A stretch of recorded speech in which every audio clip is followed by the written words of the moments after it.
Happy New Year! Happy New Year indeed. Did you have a wonderful Christmas? Well, it's December still. It's before Christmas. Okay, well, we do film these in advance, so you're just going to have to pretend, because they're going to watch it in the new year. Oh, right. Did you have a great Christmas? Yes, I had a great Christmas. Thank you. I also had a great Christmas. We were probably locked down again or something, maybe. Who knows? Anyway, it's 2021 now. Yeah, and new for 2021, look, this stripy thing on the back wall. See, we keep it interesting, don't we? Who knows what lighting effect you're going to get next? Yeah, exactly. It's very nice, Chris. Well done. Thank you.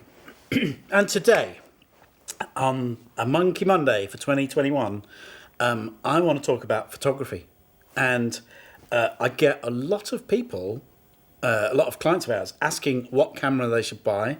And yeah, I don't really know because I'm a professional photographer and cameraman. So I would go, you need to spend £50,000. And then they go away, oh, well, that's just, I can't do it. So actually, I bought a camera in. This is, if you want to do vlogging, I found this little camera, look. Oh, there you go. This is a DJI Pocket 2. And I'm going to record some stuff, look.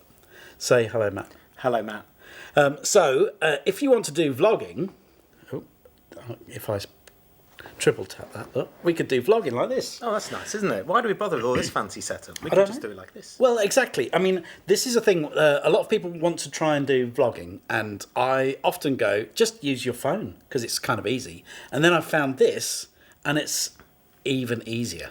It is amazing, isn't it? And what's the audio like on that? The audio is really good, because you can put on this little microphone. There you go. You could hold that or clip it on. I'll hold it. And I'll just flip round.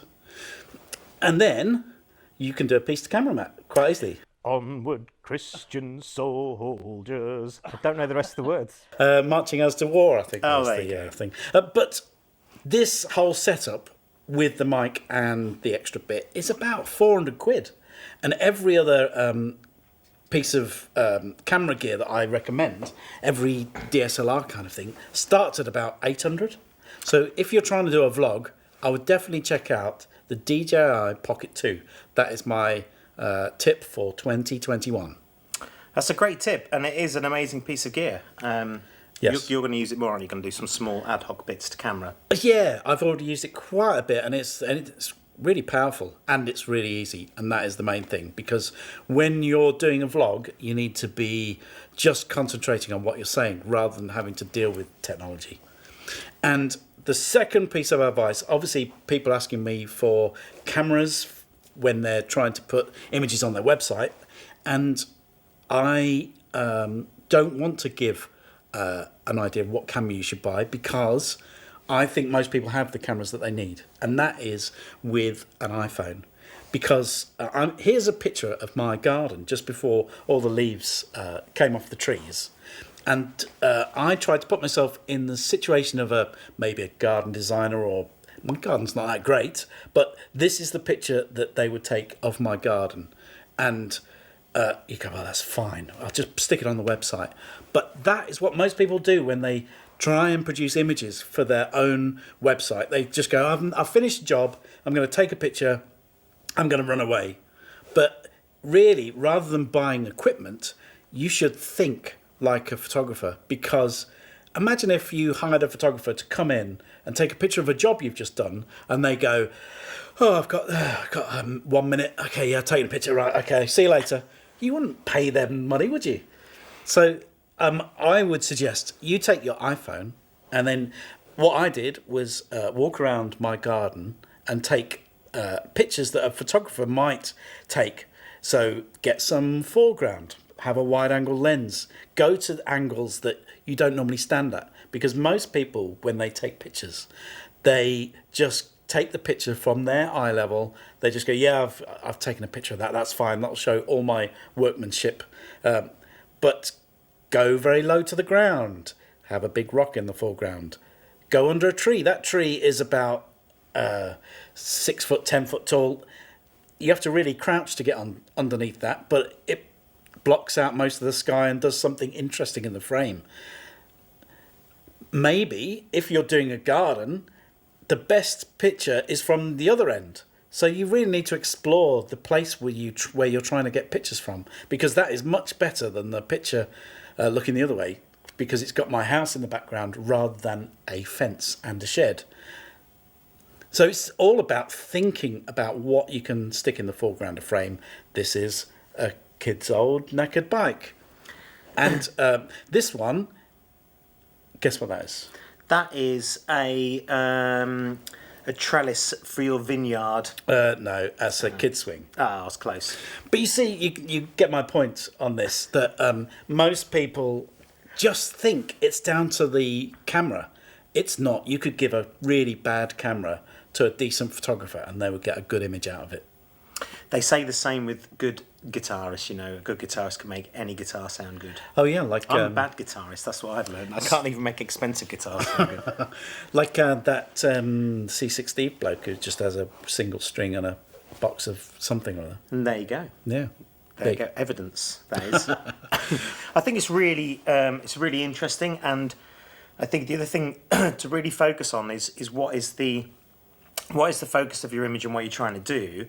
And a lot of the time, people they sometimes shoot the wrong thing, because especially when they're looking at what they're trying to advertise, if you like. So they will just shoot their product, and you need to shoot your product sometimes because that is your product.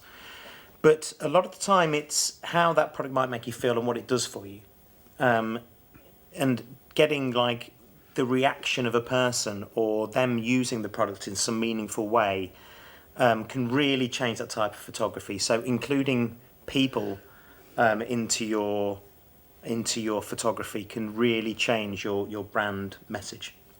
Yeah, I remember that Moz article you shared about the perfect product page and the photographs in there of the wallets.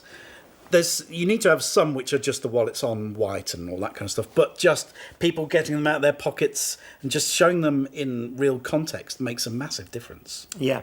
So think about what your photograph is designed to achieve. What are you trying to make the user or the viewer feel?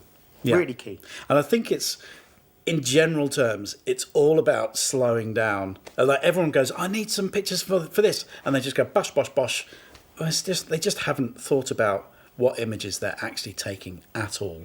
And if you were to go to if you were to look at an advert for Coke and they've got a bottle of Coke, and you go, how long would they take to photograph that one bottle of Coke? And they're probably going to have set up a studio for a day or two, then dress the product, dress the background. They're probably going to spend 4 or 5 days taking that one shot. And how could that compare to if you're taking pictures for your own website and you've spent 30 seconds? Which picture is going to come out better? Yes, I think the key thing to take away is take your time. You don't need necessarily a professional photographer. You don't need a professional camera. You just need to switch your mindset and understand what you're shooting and why. Yes, slow down and be a bit more zen about it. Yes, hammock time. Hope we get more hammock time in 2021.